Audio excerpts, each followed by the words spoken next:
जैसी सुखदेव जी ने झांकी का वर्णन किया है, गर्गाचार्य के नेत्र खुले हैं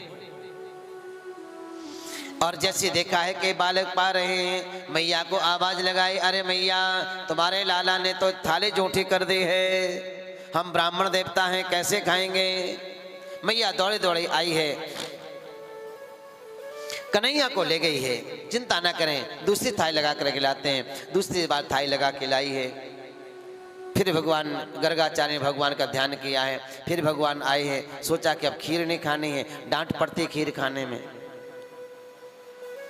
कुछ ठंडा सा मौसम था तो गरम गरम महाराज गुलाब जामुन रखा हुआ था और भगवान ने उसको उठाया है, गुलाब जामुन उठाया है। मुख छोटा है, साइज बड़ा है, जा नहीं रहा था। भगवान ने ओठों पर रखा, जोर से मारा है, अंदर चला गया है। गरम था, कभी इधर कभी इधर कभी इधर, चबा नहीं पा रहे हैं। गर्गाचार्य नेत्र खोले, देखा तो फिर झूठी थाली कर दी। अरे मैया क्यों नाटक कर रही हो, रहने दो, हम अपने घर खा लेंगे। अब मैया को थोड़ा गुस्सा आया, कन्हैया के कान पकड़े हैं, जैसे कान पकड़ा है, कान पकड़ के उठाया है, जैसे कान पकड़ा है, कन्हैया को थोड़ा सा गुस्सा आ गया स्वयं को। कहा पहले तो बुलाते हैं मंत्र बोल करके, कहते भोजन करो, भोजन करने लग जाते हैं, कान खिंचाई करवाते हैं। पहले कोई बालक उद्यम करता था तो माता कहती थी तेरे मास्टर से कह करके तेरे कान खिंचवाने पड़ेंगे।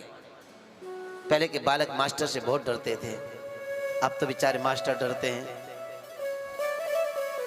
भय होना चाहिए, भगवान का भय है, इसलिए समुद्र के चारों तरफ कोई दीवार नहीं है, फिर भी समुद्र बाहर नहीं आ रहा है क्योंकि भय है उसको। सूर्य को भय है, अपने समय पर उगता है, अपने समय पर अस्त होता है, क्योंकि परमात्मा का भय है। आज हमारे और आपके घर से भय समाप्त हो गया है। क्यों समाप्त हो गया है? क्योंकि एक ही है। अगर ज्यादा डांटते हैं तो कहता नहर में कूद जाऊंगा, और जब भय समाप्त हो जाता है तो घर बिगड़ जाता है। बोलो राधे राधे। और भगवान जैसे गर्गाचार्य ने कहा, देखा है भगवान को, भगवान ने भ्रकुटी टेढ़ी करी, जैसी भ्रकुटी टेढ़ी की है गर्गाचार्य समझ गए। खोजा सकल जहां में तो पाया पता तेरा नहीं, जब पता मिला है तेरा तो अब पता मेरा नहीं। गर्गाचार्य कहते हैं कि आपको खोजते खोजते सारा जीवन समाप्त कर दिया, और जब आपका पता मिला है तो आज मेरी नजरों ने पहचानने से मना कर दिया है। मैया आप इनको छोड़ दें, इन्हीं को देखने के लिए तो हमारे नेत्र तरस रहे थे, इनको देखने के लिए तो मेरे नेत्र ललायत थे। गर्गाचार्य की बात सुन करके मैया कहते, कभी कहते ले जाओ, कभी कहते कर दो। सुखदेव महाराज जी कहते राजन भगवान और बड़े हुए हैं, ग्वाल वालों की मंडली बनाई है, और ग्वाल वालों की मंडली बना करके भगवान चोरी करने लगे हैं। हर लीला में भगवान का एक ही भाव है कि भक्तों को सुख पहुंचाना, उनको आनंदित करना। वो माखन का भूखा नहीं है। गोपियां आकर के कहती हैं लाला आप अपने घर का माखन तो रोज खाते हो, एक दिन हमारे गरीबनी के घर का तो भोजन करके देखो, हमारे घर का माखन खा के देखो तो सही। हमारे घर कब आओगे आप? हमारे घर का माखन कब खाओगे? आपके घर तो इतनी सारी गाय मारा, इतना छाछ होता है, इतना माखन होता है, कभी हमारे घर भी आओ ना। भगवान ने मंडली बनाई है और आज प्रथम बार चोरी करने जा रहे हैं। कहां भैया? श्रीग्रस कर रहे हैं, कहीं देखना पकड़े ना जाएं। सुखदेव महाराज जी कहते राजन माखन की चोरी करने लग गए हैं। वो माखन की चोरी नहीं कर रहे हैं, भगवान उसी घर का माखन चुरा रहे हैं जिनका मन अतिशय पवित्र है, जिनका मन रूपी माखन माखन की तरह बिल्कुल नम्र है, जिनका संत हृदय नवनीत समाना। उनका माखन, मन रूपी माखन चुरा रहे हैं, जिनका जो जीवों कर दया करते रहते हैं, जीवों का दुख नहीं देख पाते हैं।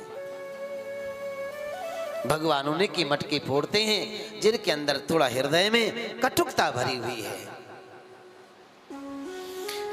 शिकायत करने गोपियां आती हैं। एक बार कन्हैया ने ग्वाल वालों से कहा, तुम दरवाजे पर रहना, जरा मैं इसके घर का माखन चख करके आता हूं।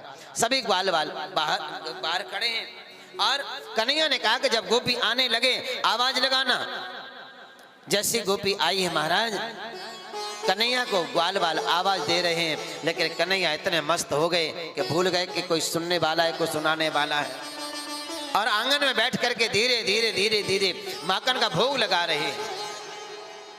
और जैसी गोपी ने आई है, गोपी पकड़ना चाहते थे, गोपी के मन में आया एक बार जरा ये जी भर के खा ले, फिर तो पकड़ना ही है।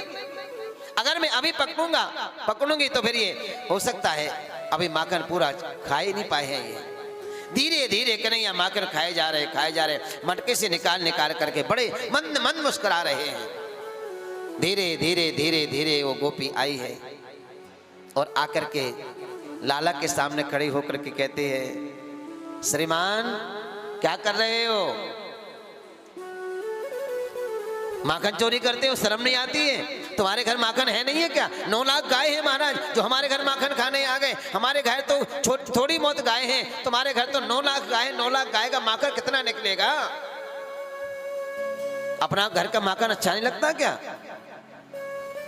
कन्हैया ने गोपी की बात सुनी। कन्हैया ने कहा, अरे बाबरी, माखन थोड़ी खा रहा हूं, फिर क्या कर रहे हो? बोले, देख तेरे माखन मटकी में कितनी कीड़ियां हो गई हैं, कीड़ियां निकाल रहा हूं। अच्छा, मैं ही मेरे ही पागल बनाने के लिए मेरे सामने माखन खा रहा है कि नहीं खा रहे? चलो, मैंने नहीं देखा है, लेकिन तुम्हारे ओंठ बता रहे हैं कि तुमने माखन खाया मेरे घर का। कन्हैया कहते हैं कि तू बाबरी तो है ही। कैसे? अरे मैंने तेरी मटके से कीड़ी को निकाल करके यूं फेंका। अच्छा, कन्हैया खड़े हो गए और जैसी मटके से मैंने कीड़ी को फेंका और कीड़ी जमीन पर गिरी और धीरे धीरे धीरे धीरे धीरे उस कीड़ी ने माखन चखा हुआ था, धीरे धीरे आई, मेरे अंगूठे पर आई, मेरे पांव पर आई, मेरे घुटने पर आई, मेरे कमर पर आई, मेरे छाती पर आई, गले में आई, आकर के जैसे मुख रूपी गुफा में जाने लगी तो मैं इतना भोला नहीं हूं कि मैं कीड़ी मेरे मुख में चली जाए। और हाथ में माखन लगा हुआ था और उसी हाथ माखन वाले से मैंने उस कीड़ी को ऐसे करके ऐसे फिर से निकाला है तो माखन लग गया।